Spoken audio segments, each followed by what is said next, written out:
Esse é mais um vídeo do canal Direito e Liberdade Financeira e hoje no vídeo eu queria compartilhar um post que Thiago trouxe no Instagram falando sobre transparência financeira. E aqui eu vou te explicar que o problema ele não é só financeiro, mas também pode gerar consequências dentro do direito de família. Se você mora com alguém, você não regularizou essa união, você divide contas, você tem planos em conjunto, você pode estar construindo um problema a longo prazo. No vídeo de hoje eu vou explicar quais são as consequências que tem do morar junto sem regularização, o que configura uma união estável e como o planejamento ele pode te auxiliar e evitar prejuízo e dor de cabeça lá na frente. Nesse caso que Thiago trouxe, ela é uma médica que ganha R$21 mil mensais, mora com o namorado há 4 anos, eles dividem tudo 50% para cada um. No final do mês não sobra nada para investir e ela não sabe com o que ele gasta. E o ponto de atenção aqui ele fala sobre transparência financeira no relacionamento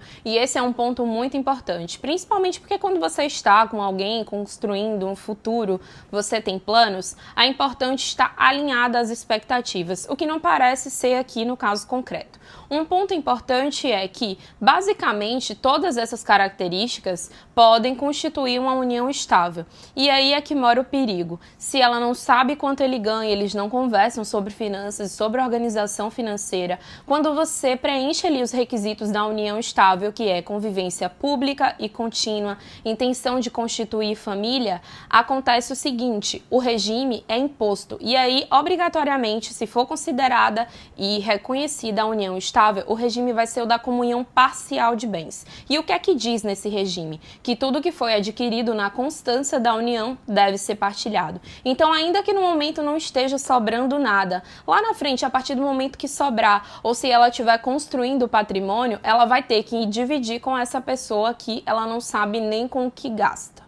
De 50% para cada um, ou como funciona a organização familiar, isso é muito individual e particular de cada casal. Mas é importante que haja ali um equilíbrio, que haja ali uma coerência e que os interesses estejam alinhados. Nesse caso em específico, caso ela construa um patrimônio, ela obrigatoriamente, se ele entrar na justiça pedindo o reconhecimento da união estável, vai precisar dividir. Então, por isso é importante você sempre buscar uma orientação de um especialista na área de família para entender quais são os regimes de bens, de que forma que eles impactam no seu presente e no seu futuro, porque é muito difícil e muito complicado quando você luta muito para conseguir, para conquistar uma coisa e pela falta do conhecimento precisa dividir isso lá na frente.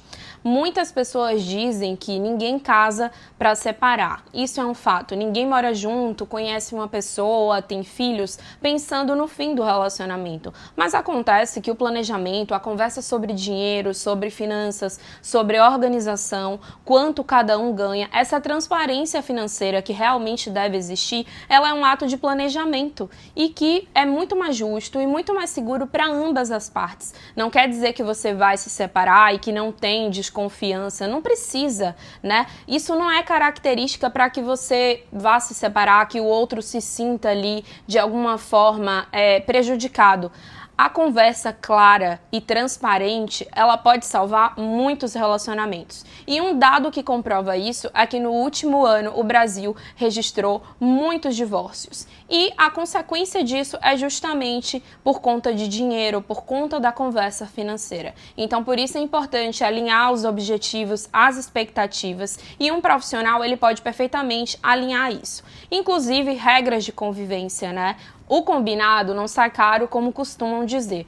Um pacto antinupcial, ele serve justamente para isso, para você alinhar as expectativas. Podem ter cláusulas de cunho existencial, em alguns casos, e pode ter cláusulas de cunho patrimonial. Por exemplo, se você tem uma empresa ou um bem de herança que você não quer que se comunique em determinado regime, você pode, num pacto antinupcial, trazer essa previsão excluindo esse bem. Tá? Regras de convivência, escola, termos para quem busca, quem leva, ajustes familiares também pode ter num pacto antinupcial. Então, realmente, é melhor acordar para não sofrer prejuízo lá na frente. Na vida, nós corremos risco e num relacionamento como esse também, no caso dessa médica, ela também está correndo. A falta da regularização da união estável faz com que ela perca direitos lá na frente. Se houver uma dissolução, por exemplo, ou se ele falecer no meio do caminho, caminho, infelizmente ela vai precisar fazer prova de que vivia ali numa união estável para que tenha acesso a esses direitos. Então, por isso é importante você fazer a regularização da união estável, seja através de um contrato ou seja através da escritura pública, e buscar orientação jurídica para entender de fato qual regime vai atender ali melhor às necessidades do casal. O planejamento matrimonial, patrimonial, ele evita conflito. Não quer dizer que você não ame o seu parceiro ou a sua parceira, mas prevenir agora é melhor do que remediar lá na frente. Se inscreve aqui no canal para acompanhar mais informações e vídeos na área de direito das famílias, direito sucessório, dicas sobre relacionamento, organização financeira. Meu nome é Alana Viana, eu sou advogada especialista e atuante na área de direito de família e direito sucessório.